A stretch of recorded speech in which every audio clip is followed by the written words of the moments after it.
नमस्कार. निश्चय MPSC अकॅडमीच्या online प्लॅटफॉर्मवरती तुमचं खूप स्वागत आहे. आपलं जे काही संविधान सिरीज चालू आहे त्या संविधान सिरीजचं आजचं आर्टिकल आहे आर्टिकल 4 आहे.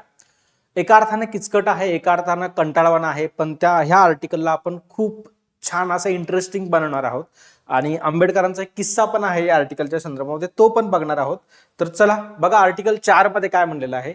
पहिल्या आणि चौथ्या अनुसूचीच्या पहिल्या आणि चौथ्या अनुसूचीच्या पहिली गोष्ट म्हणजे पहिली आणि चौथी अनुसूची म्हणजे काय हे तुम्हाला मी सांगितलं पाहिजे. म्हणजे बघा, भारतीय राज्यघटनेला 3 भागामध्ये आपण डिवाइड करू शकतो. पहिला जो भाग आहे तो प्रस्तावना, दुसरा भाग आहे तो आर्टिकल, आणि जे आर्टिकल आपण आता सध्या बघतोय ते आर्टिकल 1 ते 395 पर्यंत आहेत. आणि भारतीय राज्यघटनेचा एका अर्थानं तिसरा भाग जो आहे किंवा तिसरा संदर्भ जो आहे त्या आहेत अनुसूच्या. आणि अशा अनुसूच्या किती आहेत तर 12 आहेत. त्या 12 अनुसूच्यांच्या पहिली आणि चौथी अनुसूची या संदर्भामध्ये हे डिस्कशन आहे. तर पहिली गोष्ट म्हणजे पहिल्या अनुसूचीमध्ये, पहिली अनुसूची, पहिलं शेड्यूल असं म्हटलं जातं. याच्यामध्ये काय आहे, राज्य जे आहेत भारतामध्ये आणि जे काही युनियन टेरिटरी आहेत म्हणजेच काय 28 राज्य आणि जे काही 8 सध्याच्या घडीला जे काही 8 केंद्रशासित प्रदेश आहेत यांची नावं, त्यांच्यासाठीची कायदे याच्यामध्ये सांगितलेलं आहे. म्हणजेच त्यांचं जे काही क्षेत्रफळ वगैरे जे आहे किंवा जे काही संदर्भ आहे ना, हे या शेड्यूल 1 मध्ये सांगितलं गेलेलं आहे. आणि शेड्यूल 4 किंवा चौथी जी काही अनुसूची आहे, ह्या चौथ्या अनुसूचीमध्ये आपले जे काही राज्यसभा आहे, बरोबर आहे, वेगवेगळ्या राज्यांच्या ज्या काही राज्यसभा आहेत म्हणजे राज्यांच्या मधून जे काही प्रतिनिधी जातात, म्हणजे संसदेमध्ये लोकसभा आणि राज्यसभा हे 2 सभागृह आहेत. ह्या 2 सभागृहामधलं जे काही राज्यसभा आहे, ह्या राज्यसभेमध्ये प्रत्येक राज्यांचे प्रतिनिधी असतात, बरोबर. आणि महाराष्ट्राचा जर संदर्भ घेतला तर महाराष्ट्राचे 19 खासदार 19 खासदार राज्यसभेचे सदस्य म्हणून संसदेमध्ये किंवा दिल्लीमध्ये जाऊन बसतात. ही जी काही संख्या आहे ही कशानुसार ठरते तर लोकसंख्येनुसार ठरते.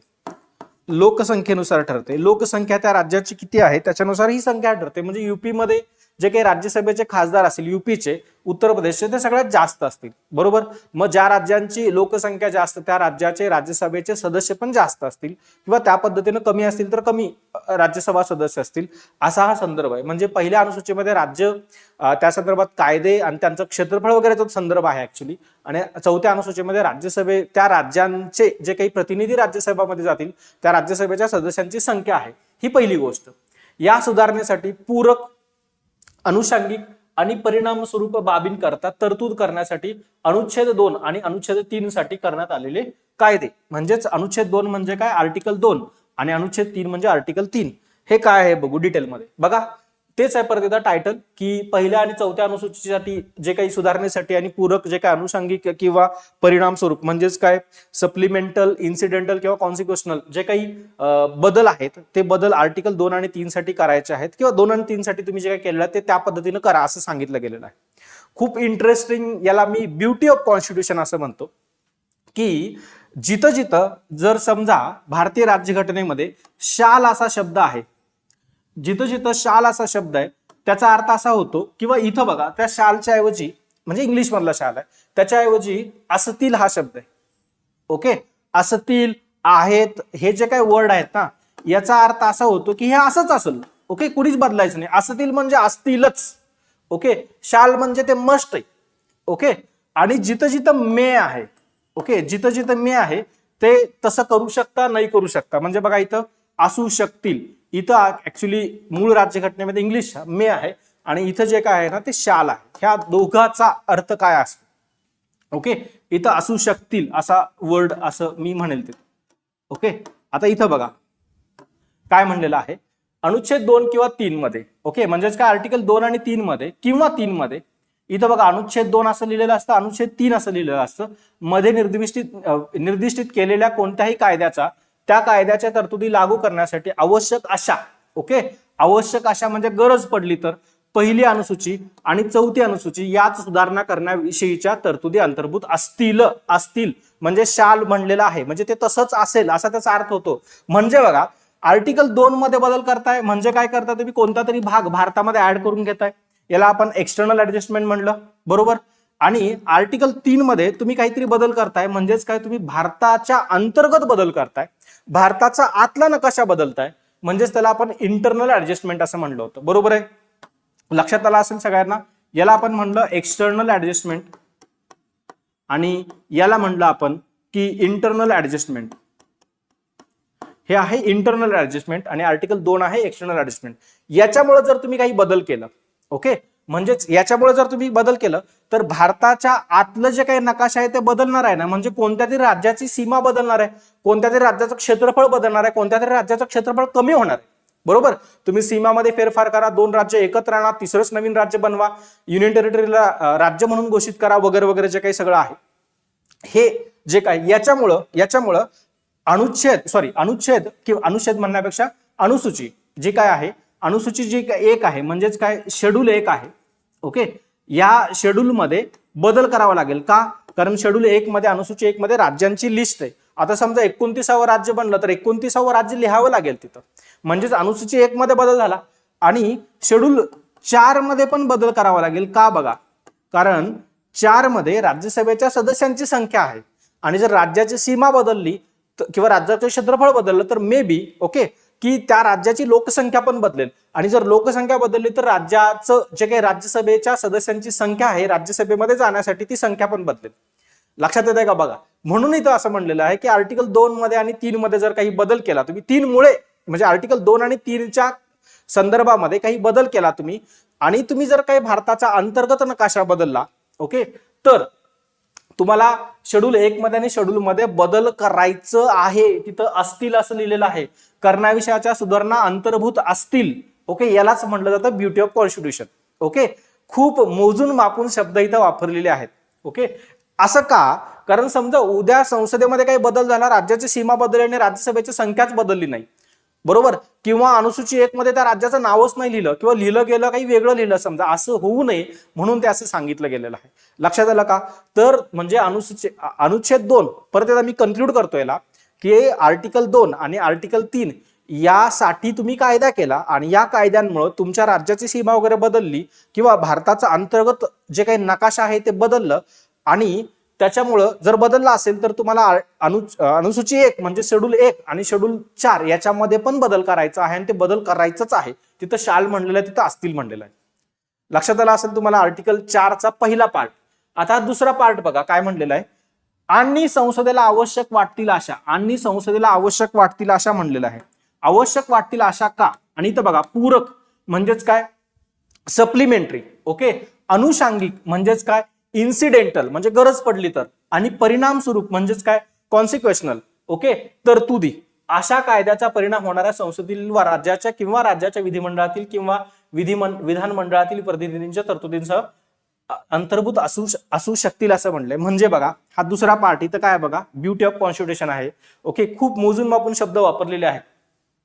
म्हणजे काय की परत एकदा सेम की आर्टिकल 2 आणि 3 साठी तुम्ही कायदा केला आणि त्याच्यामुळे जर तुम्ही काही बदल केलं, समजा भारताचा अंतर्गत नकाशा, तर शेड्यूल आणि 1 आणि 4 मध्ये तुम्हाला बदल करायचाच आहे, बरोबर. पण बाकी इतर ज्या काही गोष्टी आहेत ना, पूरक, अनुषंगिक किंवा परिणाम स्वरूप, ह्या जर तुम्ही केला नाही तरी चालतं. म्हणजे बघा की एखाद्या राज्याची सीमा बदलली तर त्या सीमा बदलल्यामुळे त्याचं क्षेत्रफळ बदलेल किंवा कमी होईल, तर या केसमध्ये त्याचं विधानसभा काय करायचं, ओके, किंवा तिथं विधान परिषद असेल तर ते विधान परिषदेचं काय करायचं, किंवा तिथं हायकोर्ट आहे त्या हायकोर्टचं काय करायचं. ओके, हे जे काही तरतूद आहे ना, हे तरतूद केलं तर चालतं, नाही केलं तर चालतं. ओके, असा त्याचा अर्थ होतो. तिथं बघा मे असं म्हणलंय किंवा असू शकतील असं म्हणलं गेलेलं आहे. म्हणजे ह्या गोष्टी तुम्हाला करायच्याच आहेत, ह्या गोष्टी केल्या तरी चालतील, नाही केल्या तर चालतील, किंवा तुम्हाला पूरक जे काही नवीन गोष्टी वाटतील त्या तुम्ही वाढवू शकता. म्हणजे समजा एखादं नवीन राज्य बनवलं तर त्या नवीन राज्याचं विधानसभा बनवायला पाहिजे, विधान परिषद बनवायला पाहिजे, त्या राज्यासाठी नवीन हायकोर्ट बनवायला पाहिजे, किंवा ज्या काही इतर तरतुदी असतील त्या सगळ्या गोष्टी इथं करायच्या आहेत. ओके, आणि शक्यतो हे केलं जातं, म्हणून पण करायलाच पाहिजे असं काही नाहीये, बरोबर. म्हणून मग तिथं म्हणलेलं आहे असू शकतील. मे हा शब्द वापरला इंग्लिश आपला जो काही पार्ट आहे राज्यघटनेचा त्याच्यामध्ये, आणि इथं वरल्या पार्ट मध्ये काय म्हणलं, असतील म्हणलं, म्हणजे तिथं शाल हा शब्द आहे. लक्षात आला असेल. ओके, पुढला पार्ट बघा, ह्याच आर्टिकलचा, आर्टिकल 4चा पुढला थोडासा एक ओळीचा पार्ट असा आहे. याच्यामध्ये असं म्हणलंय अनुच्छेद 368. ओके, म्हणजेच जे काय आर्टिकल 368 आहे आपलं, आर्टिकल 368 च्या प्रयोजनाकरता पूर्वोक्त असा कोणताही कायदा या संविधानाची सुधारणा असल्याचे समजले जाणार किंवा मानले जाणार नाही. म्हणजेच असं म्हणलेलं आहे की आर्टिकल 2 आणि 3 यासाठी तुम्ही कोणता तरी कायदा केला, समजा कोणताही कायदा केला, तर हा कायदा 368 अंतर्गत, ओके, म्हणजेच काय, घटना दुरुस्ती मानले जाणार नाही असं म्हणलंय. म्हणजेच इथं म्हणलंय की 368 मधली ती दुरुस्ती म्हणजे 368 अंतर्गत कायदा नाही, ओके, असं म्हटलं गेलेलं आहे. म्हणजेच 2 आणि 3 साठी तुम्ही एखादा कायदा केला, ओके, आर्टिकल 2 साठी 3 साठी अंतर्गत बदल बाह्य बदल यासाठी तुम्ही कायदा केला, तर तो कायदा हा घटना दुरुस्ती मानला जाणार नाही. म्हणजेच तो कायदा कशा पद्धतीचा असेल, तर तो कायदा काय असणार आहे, साधं विधेयक असणार आहे. साधं विधेयक असणार आहे किंवा साधा जे काही कायदा असणार आहे, सिंपल बिल असणार आहे किंवा सिंपल ऍक्ट असणार आहे, असा त्याचा अर्थ होतो. किंवा हे विधेयक जे आहे हे साध्या बहुमतानं पास होतं. साध्या बहुमतानं पास होतं. साधं बहुमत म्हणजे काय, की एकूण म्हणजे आपले जे काही उपस्थित आहेत, प्रेझेंट अँड वोटिंग आहेत, त्याच्या बहुमतानं किंवा उपस्थित आहेत, मतदान करतात त्याच्या 50% पेक्षा जास्त. म्हणजे समजा 300 लोक आहेत, तर 300 चे 150, 151 लोकांनी तुमच्या बाजूने निकाल दिला, तर ते विधेयक पास होणार आहे असा त्याचा अर्थ होतो. ओके, लक्षात आलं असेल. म्हणजे 368 मध्ये जे काही मे आहे किंवा सॉरी आर्टिकल 4 मध्ये जे काही मे आहे किंवा शाल आहे, असं इथंच असं नाहीये. पूर्ण राज्यघटनेमध्ये जिथं जिथं शाल दिसल त्याचा अर्थ असा होतो की ते आहेच, तसंच आहे, तसंच करायचंय. आणि मे दिसलं तर तो मे चेंज होऊ शकतं किंवा त्याच्यामध्ये आपल्या पद्धतीने बदल करू शकतो. एक इंटरेस्टिंग किस्सा आहे बघा आंबेडकरांच्या बाबतीमध्ये, की इथं बघा अनुच्छेद 2 किंवा अनुच्छेद 3 असं लिहिलेलं आहे. इथं सुरुवातीला काय होतं, भारतीय राज्यघटनेच्या अनुच्छेद 2 किंवा 3 असं लिहिलं गेलं होतं. किंवा जिथं जिथं हे रेफरन्स असे आले होते ना, त्या ठिकाणी भारतीय राज्यघटनेचा हे आर्टिकल, भारतीय राज्यघटनेचं हे आर्टिकल, म्हणजे काय आर्टिकल इंग्लिश जर बघितलं तर आर्टिकल 2 और आर्टिकल 3 ऑफ इंडियन कॉन्स्टिट्यूशन हा शब्द वापरला होता. मग एकाने टीका केली घटना समितीमध्ये की बाबा तुम्ही ऑफ इंडियन कॉन्स्टिट्यूशन किंवा इथं जे काय आहे ना, आपण जर संदर्भ घेतला मराठीचा, तर भारतीय राज्यघटनेचा हा शब्द कशाला वापरताय, म्हणजे भारतीय राज्यघटनेचाच आहे ना तो, तर परत परत परत परत लिहायची काय गरज आहे, असा त्याचा म्हणजे प्रश्न होता. आणि तो म्हणजे संयुक्तिक होता समजा. पण मग आंबेडकर उभे राहिले त्याच्यासाठी आणि त्यांनी असं म्हणलं की नाही नाही, ते मला ठेवायचंच आहे, मी काही ते डिलीट करणार नाही. म्हणजे इथं ना भारतीय राज्यघटनेच्या आर्टिकल 2 आणि आर्टिकल 3 हे मी ठेवणारच, ओके, असं म्हणलं. आणि त्यांनी आयर्लंडच्या राज्यघटनेचा रेफरन्स पण दिला होता की बाबा त्यांच्या राज्यघटनेमध्ये तसं लिहिलेलं आहे आणि म्हणून आपल्याला पण ते तसं लिहायला पाहिजे, कारण मे बी उद्या काही प्रॉब्लेम होऊ शकतात किंवा काही रेफरन्सेस इकडे तिकडे होऊ शकतात म्हणून. पण मग नंतर त्यांच्या लक्षात आलं की बाबा ह्याची काही खरंच गरज नाही, म्हणून मग हळूच म्हणा समजा की आंबेडकरांनी, डॉक्टर बाबासाहेब आंबेडकरांनी हे जे काही भारतीय राज्यघटनेच्या किंवा इंग्लिशमध्ये म्हटलं तर ऑफ द इंडियन कॉन्स्टिट्यूशन हा जो काही शब्द आहे तो काढून टाकला पूर्ण राज्यघटनेमधून. म्हणजे त्या आर्टिकलच्या समोर ते बाबा भारतीय राज्यघटनेचं आहे असं काही लिहायची गरज नाही असं त्यांना पटलं आणि मग त्यांनी काढून टाकलेलं आहे. लक्षात आलं का? हे होतं आर्टिकल 4, जे खूप जणांना किचकट वाटतं पण ते सोपं आहे जर तुम्ही त्या पद्धतीने समजावून घेतलं तर. थँक्यू.